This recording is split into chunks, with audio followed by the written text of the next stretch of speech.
The 1787 Constitution had created a system whereby power was divided between the federal government in Washington and the individual states. By the 1820s, almost all white males had the right to vote. The rise of democracy is often linked to President Andrew Jackson. Jackson represented the common man against the interests of the privileged, although women and most blacks were still unable to vote. Jackson's supporters were called the Democrats, and his opponents were called the Whigs. Democrats believed that the least form of government was the best. Most issues should be divided at the state and not the federal level. The party was the strongest in the South and West, but could also count on the support of many voters in the northern cities, especially from Irish Catholics. Northern Whigs often supported good causes, such as the abolition of slavery. Despite inter-party rivalry, government had a limited impact on the lives of most Americans.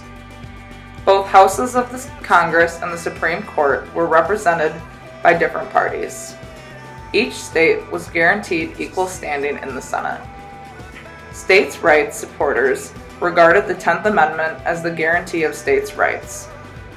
All other powers, they claimed, belonged to the states. During the 20s, tariffs became an important issue. As New England states became increasingly industrial, its spokesmen supported high tariffs to keep out European manufactured goods. Southerners opposed this. Southern protests rose to a crescendo when the protectionist Tariff of Abominations was passed by Congress in 1828. While determined to uphold federal authority, Jackson urged Congress to make further tariff reductions. Jackson had demonstrated that no state could defy federal authority with impunity. The threat of nullification had enabled a single dissident state to change federal policy. There are many differences between the North and South. The North was more industrial, urban, and had a growing amount of immigrants. The North was egalitarian, while the South was agrarian. The South was dependent on growing crops, practicing slavery, and needed the North financially. There were many arguments for and against slavery in the South. Ending the slave trade would have made the economy of the South collapse. The South's trade relied on slaves. Not only did they trade slaves, they used them for labor in their tobacco, cotton, and rice fields. These were the only major exports of the South. By 1850, cotton sales made up over 50% of USA's exports. Another argument was that there would be a wide amount of unemployment if all the slaves would have become freed, which would lead to uprisings and an increase in poverty and chaos. Some Southern Americans believed that Africans were biologically inferior as well. Slaveholders argued that slavery had existed throughout history. The Greeks, Romans, English, and even Abraham from the Bible owned slaves. The South argued that slaves had better living conditions the way they were than the poor in Europe and the freed workers of the northern states. The owners claimed that they would protect and help them when they were sick. They claimed that only times that the slaves were treated badly were when the slaves rebelled or did something wrong. According to the Dred Scott decision, all Africans were considered property and had no legal standings as a person in court to defend themselves. The Constitution protects all slaveholders' right to their own property.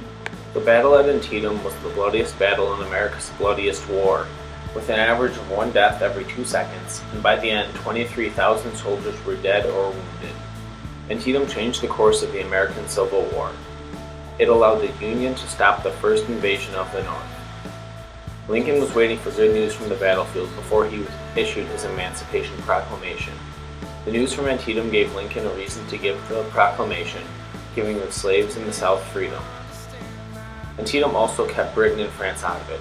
After they saw how the battle at Antietam went, they decided it would be best to leave the U.S. to fight this battle between themselves. This battle lifted Union morale, and the photos of Antietam were the first glimpse of the horror of the war that the American public was able to see. The battle saved Lincoln from a big defeat in the midterm elections, and the win gave the Union not only a military, but a political boost as well. Finally, the battle marked the beginning of an end to General George McClellan. Lincoln was not happy with the way he was running the Union military, and in November of 1962, Lincoln relieved him of his duty. The other war that was crucial to the Civil War was Gettysburg. Many consider Gettysburg to be the turning point in the American Civil War. Gettysburg ended the Confederacy's last full invasion of the North. A win here for General Lee would have meant he could soon take Philadelphia, Baltimore, or even Washington, D.C., essentially ending the Union's chances and hopes of winning the war. After the Gettysburg, never again would the Confederacy regain momentum in the war, and the battle proved that the seemingly invincible General Lee could be defeated. After Gettysburg, the North was no longer interested in negotiating peace with the South. They were determined to reunify the country under one nation and would not stop until that was done. The win at Gettysburg greatly helped Union morale. The dropping spirit of the North was finally relieved. Gettysburg ended Confederate enslavement of free blacks from the North. As the South advanced, they took blacks from the North as slaves. Thanks to the win at Gettysburg, the Union was able to free these slaves. Finally, Gettysburg led to the Gettysburg Address, where Lincoln redefined the Civil War as a struggle for freedom and democracy. People who wanted to abolish slavery used the following arguments: that there are alternative forms of trade that the South could participate in. They could free the slaves and pay them as hired labor. It is morally wrong. Some people believe that whether or not other countries are engaged in the slave trade as well, it is still wrong to own another human being. Slavery had existed in Africa at the time, but that was very different from the kind that the U.S. had. The slaves there were mostly criminals or prisoners. They could keep their identity, and the slavery did not extend down to their children or future generations. African Americans are still people and should be treated equally. If taught, they could be just as intelligent as another person. Frederick Douglass was proof of this. He was a slave that when he was young, but escaped at the age of 21. He became a public speaker and a writer. Slave owners weren't always as nice to their slaves as they claimed. Slaves were often flogged and branded. The slaves labored from dawn till dusk and could often be separated from their families. In the mid-1860s, all Southern state governments introduced black codes to keep freedom under control. They differed from state to state, but all were made to make sure that blacks were treated as second-class citizens. Most states required blacks to have labor contracts as proof of employment. These contracts kept black wages low, and anyone who broke the contracts or was unemployed could be forced into the workforce. The codes ensured that blacks were not allowed to buy or rent land, marry whites, or serve on juries. They were usually banned from orphanages, poor relief, and the schools. The codes were enforced by a white judicial system that made little effort to make sure everyone was treated justly. Jim Crow laws are segregation laws that were passed in the South in the 1890s and came along with disfranchisement, which is when most black citizens lost the right to vote. The Jim Crow laws started with segregated train cars in 1888, but over time, segregation became more and more common, including the most common examples of segregated public restrooms and drinking fountains. The Plessy v. Ferguson case in 1890 challenged these laws, but Supreme Court decided that in 1896 these laws were fair, blacks and white had equal facilities. Only one man on the Supreme Court, John Marshall Harlan, disagreed with the laws, predicting that they would cause more aggression. In 1899, the Supreme Court extended the principle, separate but equal, to schools during the coming Board of Education. The Supreme Court was Northern dominated, and they didn't necessarily approve of Southern segregation, but there was little they could do to avoid it. They were not trying to ensure the black population would become second-class citizens. Instead, most were hoping to end unequal treatment of Southern blacks. In their opinion, having segregated schools was definitely better than having no schools at all. Segregation isn't the same thing as discrimination, but in the South, segregation was accompanied with discrimination. These laws were extended by state to local law, in many cases giving legal sanction to discrimination. Because of the Supreme Court's decisions, the pattern of race relations in the South was set for the next 50 years. During the 1860s, many laws came into place. In 1862, blacks were allowed to join the Army. The July 1862 Confiscation Act allowed ex-slaves to be employed as Army laborers, but not in frontline troops. This changed in August 1862 when the Secretary of War, Stanton, allowed 5,000 black troops to be recruited by the Union. The amount of blacks in the Army kept increasing, and many took part in the 1865 fighting around Petersburg. In November 1863, black troops protested for equal pay, and Congress provided this starting June 1864. In March 1865, the Confederate Congress passed a law providing for the arming of 300,000 slaves. In January 1865, General Sherman declared free slaves should receive 40 acres of land and a surplus mule. In 1865, most Republican congressmen favored confiscating plantation land and redistributing it among free men and loyal whites, but this bill failed to pass. Kentucky opposed the 13th Amendment until December 1865. The two opposing sides of the Civil War, the Unions and the Confederates, had many different strengths and weaknesses. The Union strengths were that there were 22 million people in the North compared with only 9 million in the South. Only 5.5 million were whites. There were 4 slave states, containing about 2 million people, remained loyal to the Union. The Union had a stronger pool of military experience. Most men in the U.S. regular army remained loyal to the Union. The Union had a huge naval supremacy. In 1860, the North had 6 times as many factories as the South.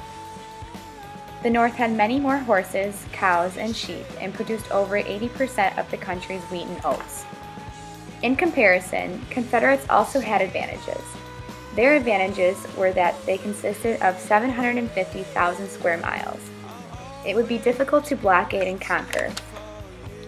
All the Confederates had to do was defend their land, and this encouraged them to fight harder than the Northerners.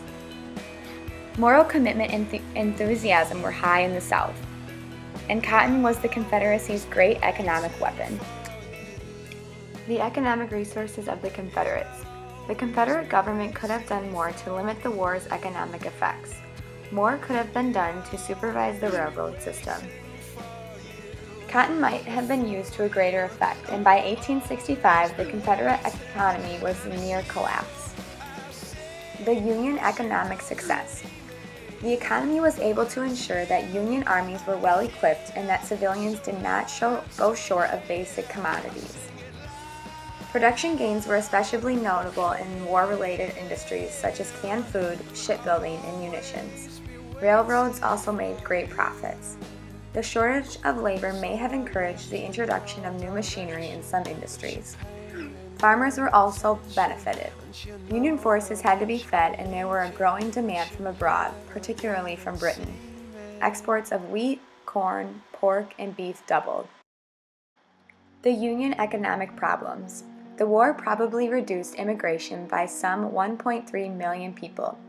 The economic growth in the 1860s was slower than in any other decade in the 19th century. If there was a shift to mass production techniques, this was arguably a trend that was well underway before the war and one that was not particularly affected by it. Ulysses S. Grant was often regarded as the war's greatest soldier. He became overall Union commander in March 1864. He had a concept of the total war strategy necessary to win the conflict, the skill to carry out that strategy, and the determination to keep pressing it despite the high cost and casualties. Robert E. Lee was considered by many to be America's finest soldier in 1861. Lee had been offered high command in the Union Army by Lincoln, but had remained loyal to his state. Renaming his army the Army of Northern Virginia, he determined to seize the initiative, joining up with Jackson in attacking McClellan's flank. In one particular battle, the Battle of Antietam, Lee's aims were to protect Virginia's harvest, gain Maryland volunteers, win a decisive victory, and demoralize the North. Thomas Stonewall Jackson performed impressively in the Shenandoah Valley, at Second Manassas, and at Chancellorsville. But he did not fight well in the 7 days battle, and he was extremely secretive about his plans.